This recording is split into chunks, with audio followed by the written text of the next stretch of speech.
Good morning. Welcome back to DNA.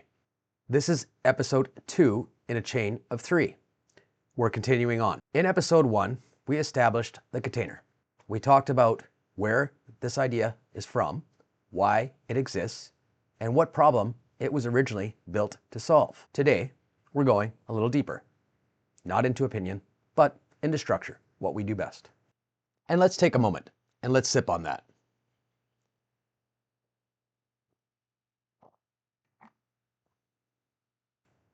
To understand this properly, we have to remove modern day assumptions. Because when this system was first built, the world looked nothing like it does today. Nothing. There was no income tax, not at that time. None. No payroll. Well, there was payroll, there was just no payroll deductions. No annual filings, no direct taxation of labor. Governments did not fund themselves by taxing the people. They funded themselves by taxing movements, goods that crossed borders, goods that entered into harbors or arrived from outside the country. That's where the revenue was collected. That was the model back then. And that model worked well, because movement worked differently back then. Trade was slower. Not as slow as inconvenience slow, but as a structure reality of slow. There were no planes. There were no trains crossing continents at that time, not overnight. No global logistic chains. Everything moved by boat or ship, and it was done at weeks at sea, sometimes months. Ports were unavoidable, and if you wanted to trade, you had to dock. And if you docked, you passed through inspection. And if you passed through inspection, well, that's where the payment was unavoidable. There was no workaround. That inevitably was what made the system effective. Now, we fast forward and look at governments at that time. They were smaller, leaner, limited in scope. They were not running massive social programs. They were not managing billions of dollars of budgets. They needed predictable revenue, not unlimited revenue. This system gave them that. For long stretches of history, it wasn't supplemental. It was primary. But it did more than fund governments. It shaped how economies behaved. Production was local, competition was regional, supply chains were short and direct. If outside goods entered a market, they didn't arrive all at once. They arrived slowly, and that mattered. It gave local producers time to adjust. It stabilized employment.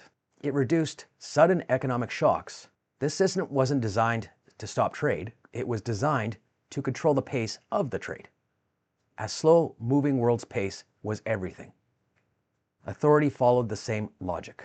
Customs agencies weren't minor departments. They were central institutions. They didn't just collect revenue. No, they enforced sovereignty. They actually defined borders. They regulated access to all. They shaped negotiations. Trade wasn't globalized, not like it is today. It was managed. At every port, with every route, and everything mattered. All of it. Every agreement mattered. The global economy wasn't fluid back then.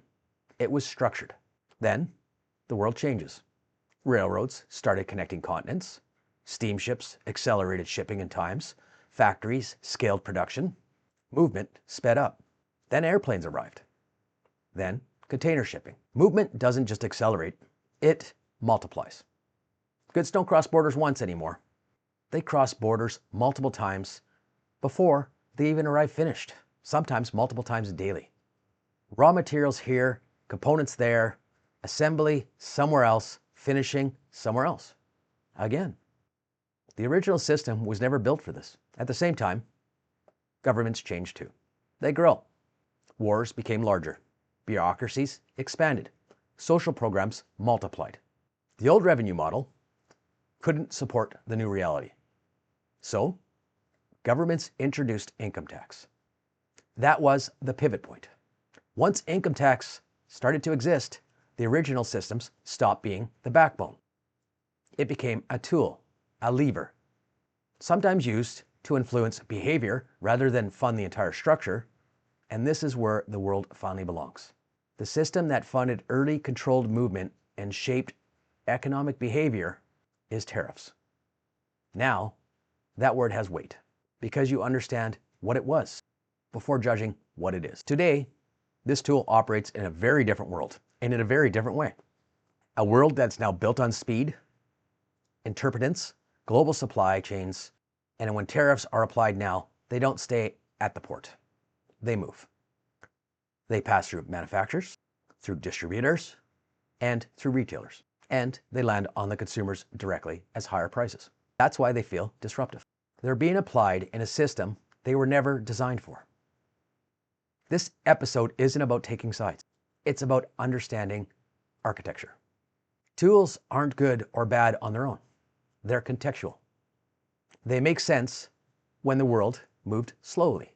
They struggle when the world moves fast. If you don't understand that shift, you won't understand the outcome. In the next episode, we talk about what happens when old tools are forced to do modern jobs. Who absorbs the cost, who benefits, and why the promises rarely match the results. Please keep your coffee warm. Cheers.